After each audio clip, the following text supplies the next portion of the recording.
pikiran Anda ini kan? Ini rujukannya di SP3 ini resmi loh Bang. Iya tahu saya. Tapi ini tafsiran Anda kan? Abang nggak paham hukum. Gimana sih? Abang dari tadi yang ngomong. menafsir. Abang ngomong dari tadi cuma Anda asumsi. tidak boleh menafsir sesuatu. Abang nggak pernah baca undang-undang. Nggak pernah baca SP3 ini. Anda tidak nyaman dengan ini. Silakan loh, jangan bilang-bilang begitu. Iya dong, abang kalau baca pasti paham. Sekarang saya tanya Anda, lebih tinggi Perpol apa KUHAP? Itu dulu.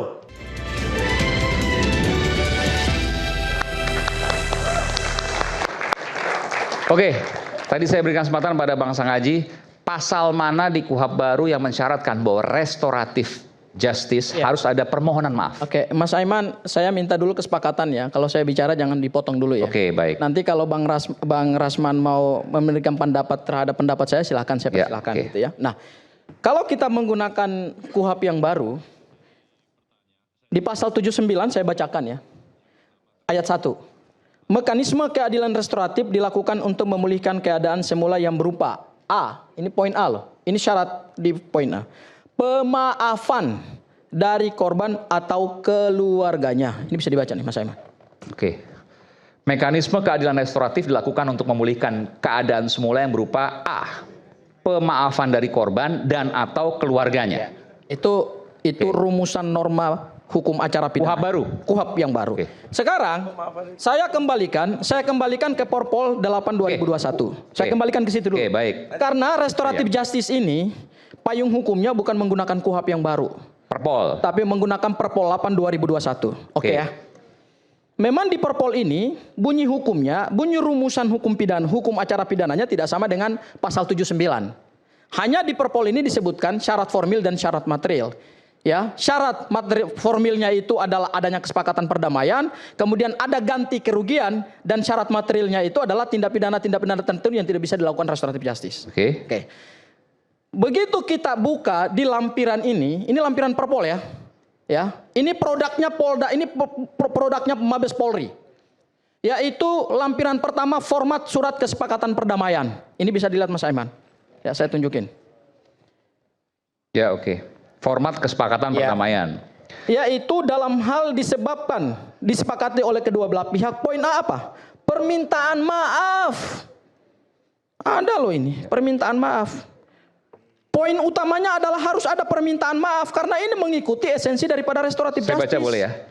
Format surat kesepakatan perdamaian. Pada hari ini bla bla bla, nama, alamat, tinggal, pekerjaan, dalam hal ini disebut sebagai pihak pertama, pihak kedua, bla bla bla bla, untuk berdamai sebagai berikut. A, permintaan maaf dari salah satu pihak atau saling memaafkan dari kedua belah pihak.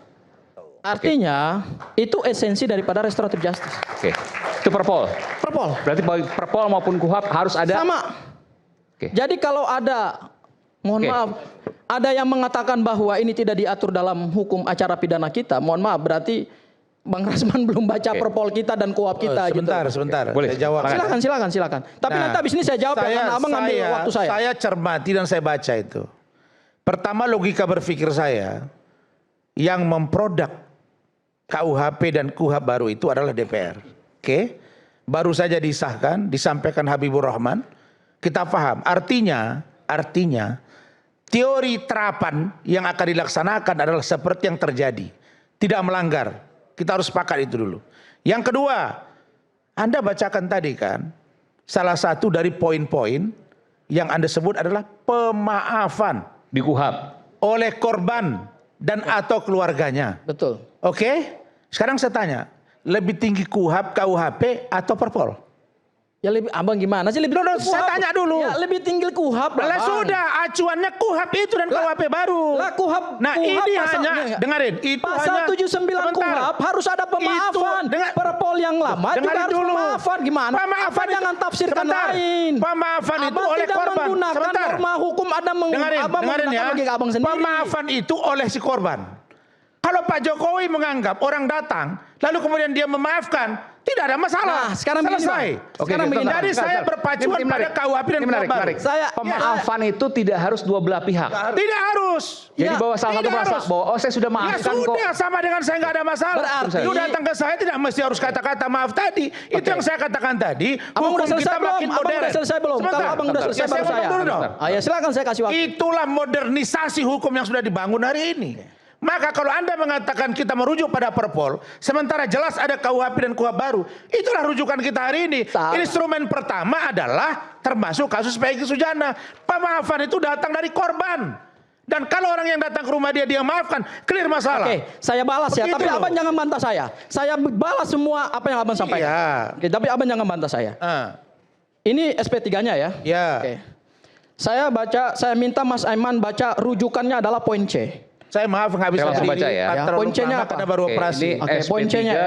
SP3 dikeluarkan 15 Januari 2026. Itu basisnya hukum soalnya. Oke, poin C, rujukannya adalah poin C salah satunya pasal 361 huruf A Undang-Undang Nomor 20 Tahun 2025 tentang Kitab Undang-Undang Hukum Acara Pidana. Berarti KUHP baru nih. Inilah disebut asas transitoir, buka KUHP-nya. Bahwa yang berlaku dalam SP3 ini bukan KUHP baru, tetapi Perpol 8 2021. Asas transitoir dikutip dalam pasal 361. Jelas itu. Bentar. Itu kan tafsiran Anda. Abang baca pasal 361. Saya nggak bisa berdiri Abang baca karena baru dulu. operasi. Bentar. Gimana sih, Bang? Gini. Abang belum Bukan, abang ini kan baca tafsiran dulu. Anda ini kan. Ini Lucu Anda. Loh, Anda kok yang lucu? jelasin, Ini Anda yang rujuk. jawab Sebentar. sendiri. Ini kan tafsiran Anda ini kan. Bang, ini rujukannya di SP3 ini resmi loh, Iya Bang. tahu saya. Tapi ini jelaskan. tafsiran Resmi Anda loh. kan. Nanti saya Abang nggak paham hukum. Gimana sih? Abang dari Kok tadi Anda yang ngomong, menafsir. abang ngomong dari tadi cuma Anda tidak asumsi. boleh menafsir Abang nggak sesuatu. pernah baca undang-undang, Lah, sekarang nggak pernah begini. baca SP3 ini. Anda tidak Nggak pernah nyaman dengan baca ini. Perpol. Silakan loh, jangan bilang-bilang Loh, begitu. loh, iya dong, abang kalau baca loh, pasti paham. Sekarang saya tanya Anda, lebih tinggi Perpol apa KUHP? Itu dulu. Masalahnya Ya di KUHP sudah. ini Yang diatur Anda asas sebut tadi itu, transitoir. dengarin ya. Asas transisi hukum. Yang Anda sebut tadi Bentar, itu bentar. adalah Iman, tolong sudahi deh logika episode. berpikir Saya yang menengah gagal. aja, Saya saya. menjadi Bentar, sesat. nanti saya Ini bersama. pasal 361. Enggak, sebentar, Bang. Bentar, biar. Pasal Nah, 361 gini, saya kan orang awam hukum. Iya, iya. pasal 361 Saya mau dirujukan. tanya. Ini yang kalau SP3 saya tanya dong saya kenapa? Iya, iya. Kan? Iya. Bentar, Bang Diael, Bang Damai, bentar. Kan Abang damai, jadi damai gitu. Ya. Abang ngomong damai semua ini. Iya, iya. Oke, kalau pemahaman saya Bang Sangaji, berarti rujukan ini adalah KUHP baru. Karena huruf C merujuk pada KUHP baru. Ya, tapi dasar RJ-nya itu nggak menggunakan KUHP baru, menggunakan Perpol. RJ-nya, tapi kan RJ-nya. SP3-nya menggunakan KUHP baru. Iya, SP3-nya menggunakan KUHP baru. Oke. Ya, tetapi RJ-nya karena di situ diatur menggunakan asas transitoir, ya mohon maaf ya. Ya. Karena di situ dijelaskan bahwa rujukan dipakai itu adalah pasal 361 huruf A. Pasal 361 huruf A, Bang, izin Bang Kanda, bunyinya begini bunyinya Oke, ya. silakan. Terhadap proses penyidikan yang masih berlangsung meskipun sudah diterapkan hukum acara pidana yang baru dan penyidikannya belum selesai, tetap menggunakan KUHP yang lama kecuali perkaranya sudah dilimpahkan ke pengadilan menjadi proses penuntutan. Oke. Itulah yang disebut dengan asas transitoir atau asas transisi hukum acara Bang pidana, Hozin, Bang. Kita Mohon paham. maaf, Semua Bang. bicara by Jadi law. saya Kita menambahkan. Bang. by law kita Ini bicara. by law, Bang. Nanti saya beri kesempatan. Nanti saya beri Tafsiran Anda. Saya Lu bukan tafsiran saya, di sini Rekan Gafur. SP3-nya disebut. Iya, itu kan tafsiran Anda. Rekan Mana Gafur paham saya dia tadi. menambahkan dulu. Nanti saya berikan. Nanti Ya saya berikan. sudahlah, terserah Setelah Abang ini, lah. Bang. Baik. Silakan, Bang. Baik. Kalau abang nggak baca Bismillahirrahmanirrahim. undang-undang dan perpolnya begini Oke, nih. Bang. Jadi Nanti.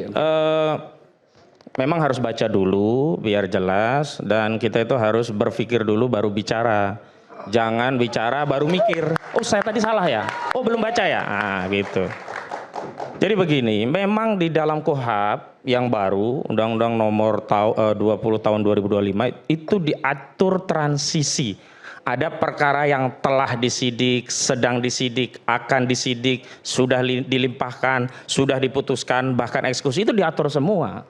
Nah, 361A itu mengatur bagaimana kalau perkara itu sudah disidik tapi belum dilimpahkan ke persidangan.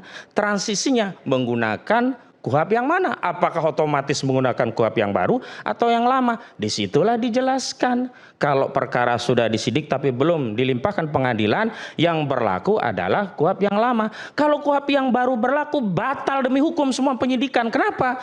Karena perkara ini dilaporkan 30 April 2025. Sementara keberlakuan KUHP yang baru, Undang-Undang Nomor 20 2005 itu berbarengan dengan KUHP yang baru, yakni 2 Januari 2026. Itulah yang kemudian melegitimasi proses penyidikan yang lalu itu sah. Karena sudah dilakukan sebelum berlakunya KUHP yang baru efektif di 2026 di 2 Januari. Itu yang pertama. Yang kedua, memang soalnya bukan hanya soal teknis, ini substansial. Kalau kita bicara KUHP dan KUHP yang baru, kita bicara restoratif justice begitu, itu ada 2 syarat restoratif justice itu bisa diberikan. Saya menyebutnya yang pertama syarat subjektif, yang kedua saya sebut ini sebagai syarat objektif. Syarat objektifnya diatur di dalam pasal 5. Maksudnya apa? Perkara apa saja yang boleh diselesaikan dengan pendekatan restoratif justice, di sana disebutkan di antaranya syarat mutlak restoratif justice itu adalah perkara yang ancaman pidananya di bawah 5 tahun. Bahkan ada pengecualian kalau perkara itu korupsi, TPPU, ya, perjualan anak, narkoba, enggak boleh restoratif sama sekali. Pertanyaannya dalam kasus kita, apakah SP3 ini hanya diterapkan pada pasal-pasal yang ancaman pidananya di bawah 5 tahun atau di dalamnya ada kumulasi pasal-pasal di atas 5 tahun? Kita balik. Laporan saudara Joko Widodo itu ada 5 pasal. 310, 311, 27A, 32 Undang-Undang ITE, 35 Undang-Undang ITE. Untuk 31 KUHP di bawah 5 tahun, dia hanya 9 bulan. 311 KUHP di bawah 5 tahun, dia 4 tahun. 27 Undang-Undang ITE di bawah 5 tahun, dia 4 tahun. Ada ketentuan di 45A ayat 3 sanksinya. Kemudian ada lagi 32 dan 35, itu ancamannya ada yang 12 tahun dan 8 tahun. Artinya apa? Dalam konteks pasal yang diadukan oleh saudara Joko Widodo ada pasal 32, 35 yang lebih 5 tahun sehingga tidak bisa dilakukan restoratif justice. Pertanyaannya pada kasus SP3 ini, mereka apakah dikenakan pasal 32 dan 35? Tidak.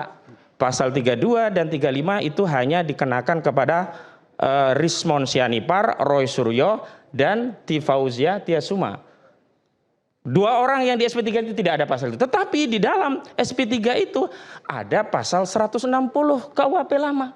Ada pasal 28 ayat 2 Undang-Undang ITE yang ancaman pidana yang diatur di 45A ayat 2 itu 6 tahun, di atas 5 tahun. 160 KUHP juga di atas 5 tahun. Artinya secara objektif restoratif justice ini tidak memenuhi. Kenapa? Cacat.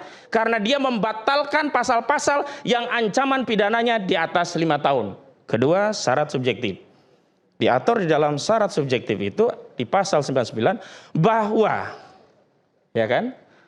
Restoratif justice itu hanya mungkin dilakukan oleh penyidik kalau ada kesepakatan perdamaian antara para pihak.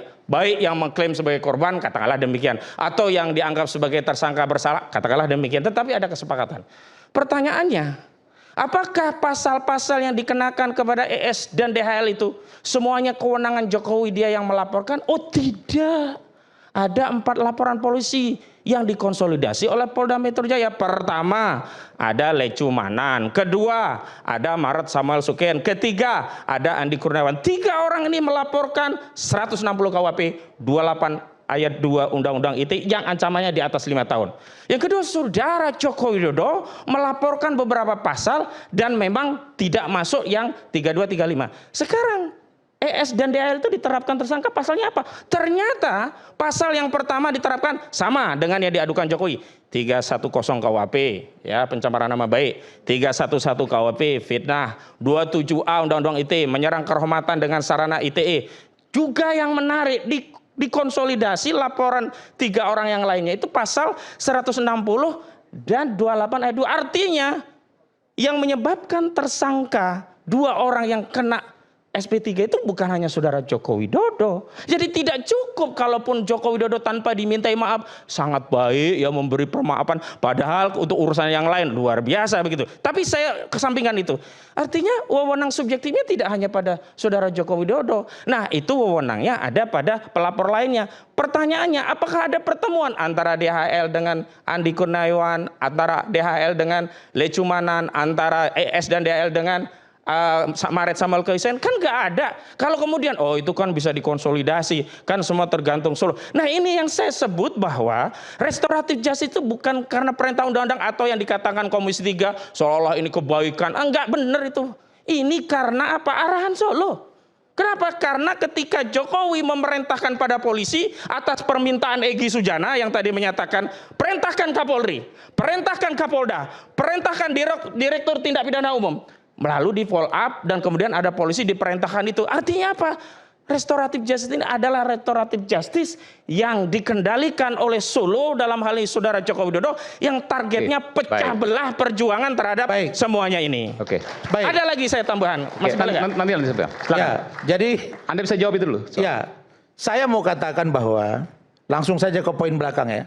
Bahwa kalau masalah ada atau tidak dengan perkataan Bang Egy Sujana, tolong perintahkan Kapolri, Anda kan berkuasa. Ada kata-kata itu memang. Yang saya mau katakan, tahu tidak Anda bahwa setelah Saudara itu bantah tidak syarat Bentar dulu. subjektif, syarat objektif Loh, tadi. Jangan begini. bilang tahu tak ada saya. Iya. Saya tidak butuh kuliah Anda. Loh, bukan Kalau saya, saudara Anda juga tidak bantah bisa mengkuliahi pernyataan saya. baru saya akan menyampaikan. Anda ngomong saya diam. Saudara tidak Dengarin pernah dulu, membantah. Anda ngomong saya diam. Saudara tidak perlu sebutkan ke saya, ke yang lain saja. Loh, Anda ngomong ke tidak saya. butuh. Oke, Saya oke, tidak oke. bicara Anda pada bilang ke Anda. saya. Saya juga bicara pada audien. Anda ini, Anda juga kalau mau tidak ribut, perlu bukan memulai begini saya. caranya. Oke. Anda sebelum Bicara Anda dengan tenang, saya bicara tenang ini. saya bisa bicara tenang, bisa juga Gimana tegas. sih Anda ini? Gak ada urusan. Tadi- Gimana Tenang Anda? atau tidak itu Kalau urusan Anda saya. mau forum aja di Anda sini. bantah saja apa yang Kita saya kembali saat sampaikan. lagi tetap bersama kami di Rakyat Bersuara. Oke.